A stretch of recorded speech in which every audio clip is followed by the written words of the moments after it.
আসসালামু আলাইকুম রহমতুল্লাহ।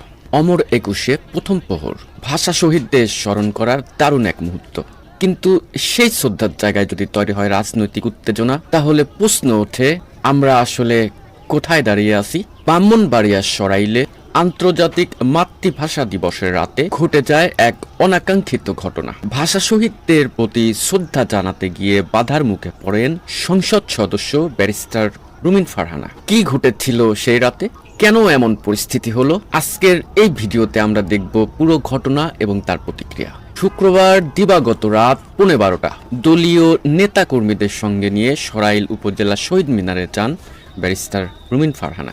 রুমিন ফারহানা যখন ভাষা শহীদদের প্রতি শ্রদ্ধা জানাতে প্রস্তুতি নিচ্ছিল, ঠিক তখনই স্থায়ী বিএনপির একটি অংশ সেখানে উপস্থিত হয়ে ভুয়া ভুয়া বলে নানা রকমের স্লোগান দিতে থাকে। প্রত্যক্ষদর্শীদের মতে মুহূর্তেই উত্তেজনা ছড়িয়ে পড়ে। বাকবিতণ্ডের একটি পর্যায়ে গিয়ে তারা পুষ্পস্তবক ছিঁড়ে ফেলে।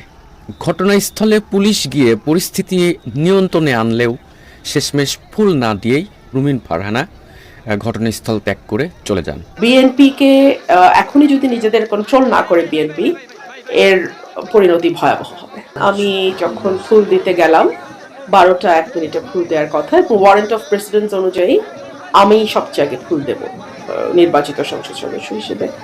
কিন্তু আনফর্চুনেটলি দেখা গেল বিএনপির কিছু লোক তারা সেখানে রীতিমতো হামলা চালায়, আমার নেতাকর্মীদের উপরে হামলা চালায়, আমাকে একপাশে ধাক্কা দিয়ে ফেলে দেওয়ার মতন অবস্থা তৈরি হয়। আমি এটুকুই বলবো যে দীর্ঘ 17 বছর পর বিএনপি রাষ্ট্র পরিচালনার দায়িত্বে এসছে। বিএনপি যদি তার নেতাকর্মীদেরকে লোকাল লেভেলে কন্ট্রোল না করে এখনই, এর পরিণতি ভয়াবহ রকম হবে।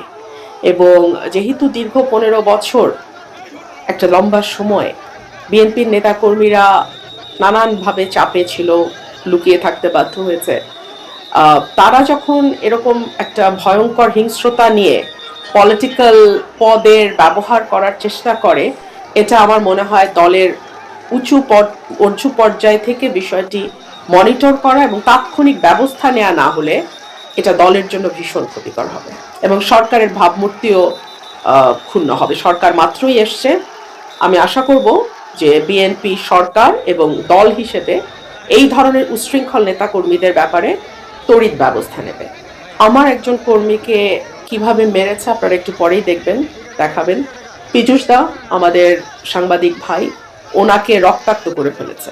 বিএনপিকে এখনই যদি নিজেদের কন্ট্রোল না করে বিএনপি, এর পরিণতি ভয়াবহ হবে, আমি এটুকুই বলবো।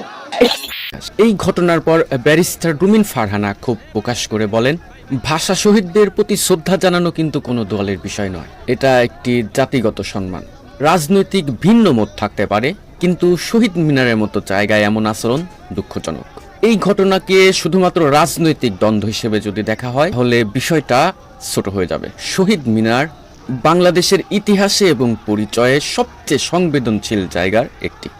এখানে শ্রদ্ধা জানানো মানে ভাষা আন্দোলনে নিহত আহত শহীদদের প্রতি বা তাদের চেতনার প্রতি সম্মান জানানো। কিন্তু যখন এই জায়গাটা রাজনৈতিক সংঘর্ষের মঞ্চে পরিণত হয়ে যাবে, তখন প্রশ্ন ওঠে আমরা কি ইতিহাসকে সম্মান করতে পারছি না, নাকি রাজনৈতিক বিভাজন আমাদের জাতীয় ঐক্যকেও প্রভাবিত করছে? যেমন 1971 ভাষা আন্দোলন, 1970 গণ অভ্যুত্থান ইত্যাদি ইত্যাদি ইত্যাদি। গণতন্ত্রে মতভেদ থাকবে, এটাই স্বাভাবিক, কিন্তু জাতীয় প্রতীক স্মৃতির জায়গাগুলো যেন সব মতের ঊর্ধ্বে থাকে, এটাই প্রত্যাশা। আপনি এই ঘটনাকে কিভাবে দেখছেন? রাজনৈতিক দ্বন্দ্ব নাকি সাংগঠনিক বিভাজনের প্রতিফলন? কমেন্টে আপনার মতামত জানান। ভিডিওটি শেয়ার করুন, কারণ আলোচনা থেকেই সচেতনতা তৈরি হয়। দেখা হবে পরে আরও একটি সুন্দর ভিডিওতে। সে পর্যন্ত ভালো থাকবেন। আল্লাহ হাফেজ।